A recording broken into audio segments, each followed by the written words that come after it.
Bayangkan saat kita sedang duduk di sebuah warung kopi, ngopi sambil ngobrol seru-seruan. Tiba-tiba ada kabar mengejutkan. Seorang suami pulang dari Papua cuma untuk balas dendam ke pemerkaos istrinya.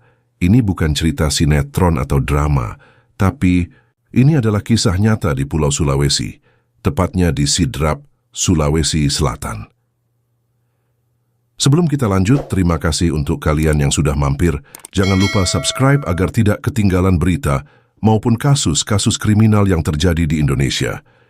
Cerita ini adalah benar-benar cerita nyata yang diambil dari berbagai sumber berita, namun karena minimnya gambar maupun video dari kasus. Ini kami mohon maaf bila mana hanya bisa menampilkan gambar maupun video ilustrasi saja, terkecuali ada sumber gambar maupun video aslinya, maka tanpa ragu akan kami tampilkan.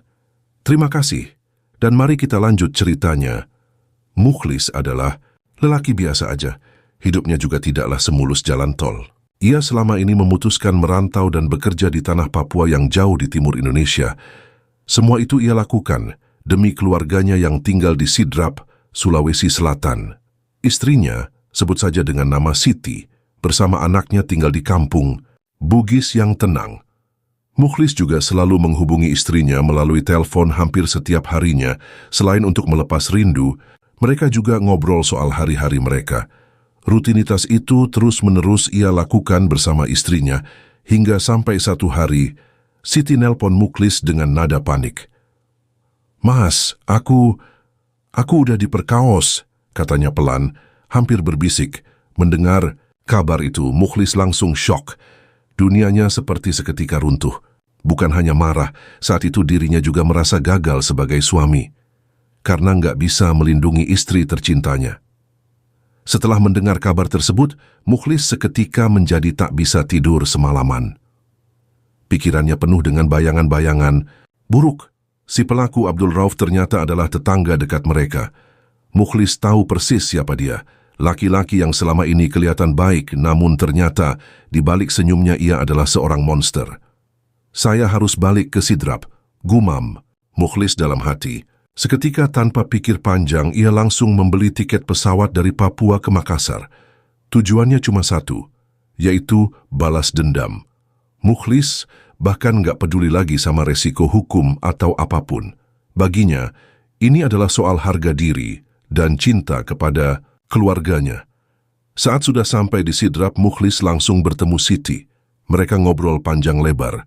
Mukhlis bilang, "Aku bakal bikin dia bayar atas apa yang dia lakukan sama kamu." Awalnya Siti ragu-ragu, takut kalau suaminya bakal celaka. Tapi Mukhlis bersikeras dan berusaha meyakinkan istrinya. Akhirnya, mereka sepakat untuk menjebak Abdul Rauf. Rencananya simpel tapi licik. Siti bakal pura-pura mengajak Abdul Rauf ketemuan di tempat sepi. Alasannya, biar mereka bisa baikan. Abdul Rauf yang mendengar alasan tersebut langsung setuju tanpa curiga sedikit pun. Namun di saat yang sama, Mukhlis sudah bersiap di lokasi dengan senjata tajam di tangannya. Malam itu, suasana sangat tegang. Abdul Rauf yang datang sendirian mungkin mikir kalau ini bakal jadi malam yang sangat damai. Akan tetapi, begitu ia sampai, Mukhlis langsung keluar dari bayang-bayang gelap. Tanpa basa-basi, Mukhlis langsung menyerang Abdul Rauf seperti badai tropis. Serangannya sangat brutal dan tak kenal ampun. Abdul Rauf sebenarnya sempat mencoba melawan, tapi bagaimana bisa? Mukhlis seperti sudah kehilangan kendalinya. Darah seketika mengalir, teriakan memecah malam, dan akhirnya Abdul Rauf meninggal. Di tempat, Mukhlis tak hanya dendam, tapi ia juga merasa haus keadilan versi dirinya sendiri. Setelah kejadian itu, Mukhlis berusaha langsung kabur. Dirinya sudah menyiapkan rencana matang. Ia bakal pergi lagi ke Papua sebelum polisi mencurigai dan mencarinya. Tiket pesawat sudah di tangannya, tas juga sudah dikemasnya dengan rapi. Namun ternyata nasib tak berpihak kepadanya. Polisi dengan sangat cepat bergerak. Mereka mendapatkan informasi tentang di mana Mukhlis dan langsung bergerak ke bandara. Pas Mukhlis mau masuk pesawat, beberapa petugas langsung sigap menghadangnya. Mukhlis tak bisa ngelawan. Ia kemudian diamankan, diborgol, dan dibawa ke kantor polisi atas perbuatannya. Kini pelaku terancam dijerat. Pasal 354 KUHP dengan ancaman hukuman 10 tahun penjara.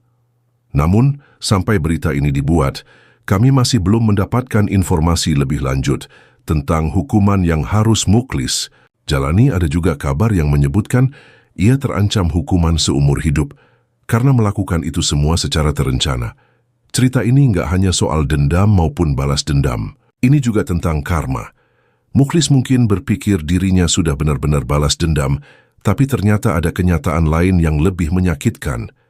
Sekarang, ia harus menghadapi hukuman atas tindakannya. Namun, yang pasti, cerita ini bikin kita mikir ulang tentang arti keadilan, dendam, dan harga diri.